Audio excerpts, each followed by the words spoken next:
Hi everyone. Today we're joined by Archie, founder of Project A.S.H.A, a youth-led global initiative dedicated to preventing human trafficking through education, awareness, advocacy, and youth leadership. Together, today we'll explore why prevention starts with education and how young people can play a leading role in creating safer communities. Archie is a youth advocate in California who has grown Project A.S.H.A's global impact and represented youth voices on international stages. Welcome to this episode of Rose Tinted Ceilings, where we break glass ceilings to let girls shine. You're listening to episode 112 featuring Archie from Project A.S.H.A. Archie, absolutely. We just bullet pointed some of your accomplishments that we will be getting into in this episode, but how about you introduce yourself for our audience first? Yeah, I think you guys have mostly covered who I am, but just again, my name is Archie. I am a student in California, and I am the founder of Project A.S.H.A. We stand for Awareness, Safety, Hope, and Action, and we are a youth-led initiative combating human trafficking through education, awareness, and advocacy. Our main goal is kind of getting the awareness and the education to the youth on just not human trafficking, but also social media exploitation, risks, safety, and just how to physically stay safe, if that makes sense. We have grown internationally, and slowly we are growing across America, which is amazing that a lot of youth are taking this initiative. And in total, we have partnerships all over the globe as well. And it's pretty much who we are. I love that. Can I ask, why human trafficking? What made you decide, yeah, this is a concern that I'm really passionate about and I need to do something about? Yeah, I actually get that question a lot often, and it is such a topic that it's not quite discussed as much, and that's literally the reason why. It really started from a class presentation. My teacher was just listing out a couple of topics, and human trafficking was just hidden all the way in the bottom. And I was the only one that took that topic and decided to research and present on it. And I found out the terrible data and all the terrible stuff that's behind this and how youth are so vulnerable to this. And that's why I decided to not just leave it in a school project. I decided to research outside of school, and I spent about a year researching before starting this initiative. I got trained, joined organizations, and I would say that's kind of the birth of A.S.H.A. That's the story behind A.S.H.A. Wow, that's incredible. It's really admirable of you to be able to notice these things as well and bring them in and bring them to youth. And I'm curious, since you mentioned that it is talked about a bit less and there's less awareness on it, what have you felt has helped youth become receptive to the topic and actually be able to learn about this topic further? Um, Being someone who is advocating for this topic and is a youth, I think that's what is helping other youth become more open to this topic. The only reason why I started this organization is because in the back of my mind, I always kept that this has to be youth led, because youth at the end of the day listen to youth the most. No matter how much adults come and say a topic or do this, when it comes from a youth, it's almost like coming from a friend or a peer.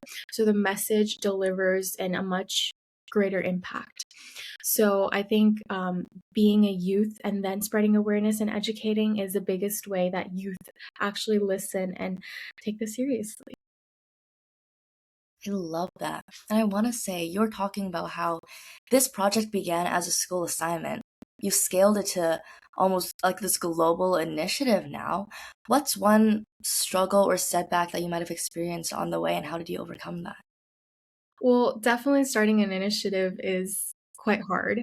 And I feel like the challenges I faced are really just getting this off the ground, and going to schools and presenting and just getting all these chapters to start. It was just the starting ground was really hard for me, I would say. But the biggest, I would say, is at first schools would say no to us and say, no, this is a topic that we don't want to cover, or we're just not ready for this.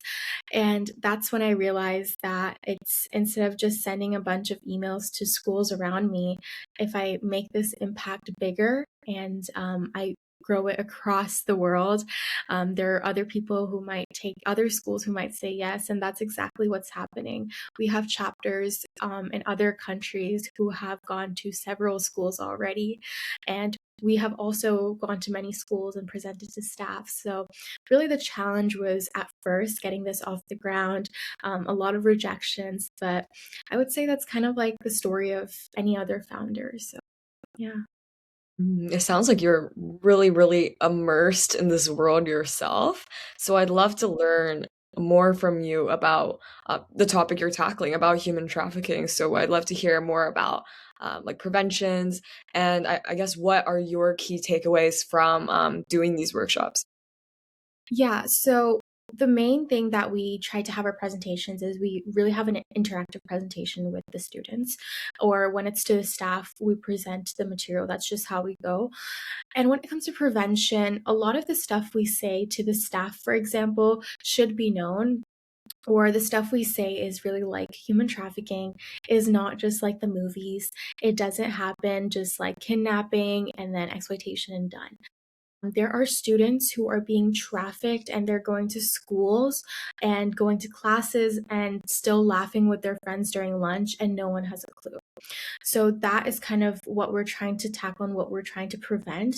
So really for staff, on the other hand, or parents, opening up, talking more with their children, doing a lot of monitoring on social media, and all that side is for parents. Whereas students, we really try to get them to understand is, hey, not every DM is safe, right? Social media is there to make friends. You want to make friends, you want to open up on social media, but you also have to identify who is an actual real person versus who is someone else who is completely dangerous. So we would go through like how you would identify those, and exactly like those parts. So that's a little bit on our social media. And then we focus on like in-person safety and how to physically stay safe. And there's just a bunch of different ways. And we really finish or start our presentations off with the stats, the really eye-shocking stats of how many youth are actually being trafficked, how many youth are being exploited online. And that's basically how we go through our presentations. We don't just present to schools, but we also present to special needs schools and neurological disorder schools, because trafficking can happen anywhere. So we make a different presentation for each school. We get it approved by their staff, and then we go about. That is incredible. I'm trying to picture the workload and the process that you go through, just talking about all of this. I just want to point out again, you mentioned that you're still a student. How are you balancing this incredible initiative while also, again, being in school yourself? Yeah, well, it did start from a school research. So I would say, like, I had the passion for it, and it's like if anyone has a passion for anything, dedication and hard work just comes with it. I wouldn't say like I'm a student who gives their like full time into Project A.S.H.A or their full time in being a student. I do balance my work out a lot. Balancing helps it a lot. And I just try my best to just really be focused on both the work. Obviously, to be honest, there are days where I'm up till 2 and 3 a.m. taking meetings from different continents and countries. But it's again, the passion is there, so the dedication comes with it. So I balance as much as I can. I'm not a professional at balancing it. I do procrastinate sometimes, but it's just who we are. So, yeah. Yeah, it's okay. I procrastinate too. Maggie too. But I think that's absolutely beautiful what you said. That the dedication, the passion is there, so the hard work comes with it. I think that is so resonant and just incredibly powerful. So thank you so much for sharing that. And I'd love to hear from you what your vision is for the future for Project Asha. How do you want it to grow? What excites you about the future? Actually, what excites me the most is, at the end of the day, youth will know everywhere that this is a topic, human trafficking is a topic. They will know how to stay safe. They'll know that they're vulnerable to this. So they will know how to keep themselves safe, how to keep their peers safe, and also how parents and teachers will know how to identify students who are being trafficked, or just to keep their students or their kids safe. So that's kind of like my vision. At the end of the day, this is such a broad topic, and there's just corners around the world. Every single small corner, there is a child that's vulnerable to these. So my vision is definitely huge as that, to make youth everywhere know what this topic is and how to stay safe. But realistically, I just really want more youth to take this initiative, start more chapters, and I want us to expand as much as we can, so we can go to every corner of the world and just talk about this topic. Absolutely. And Archie, I'm sure, you've come across a lot of other youth founders and youth startups. I know me and Isabella have seen a lot of people with passion to wanting to do these things. And a lot of them might be a little lost at the start, not sure like how to scale and how to build and how to act on that passion. And you have. So I just want to ask, what's a message you can give to all those other nonprofit founders, project founders, people who have a vision and maybe just aren't sure how to execute it?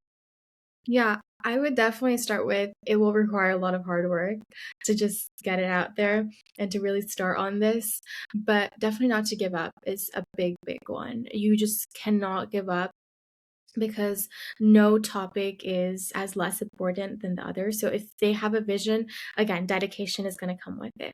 And I would really recommend that if one thing is not going the right way, and if you're focusing on one thing, I talked earlier, like school rejections we had at first, if do not just focus on that one thing. Try to divert yourself a little bit more and look at things around you, and it will happen, right? If you put the passion, if you put the dedication to it, and if you don't focus at one thing, and if you try to just calm down, look at things around you, and make an impact through that, it will really happen.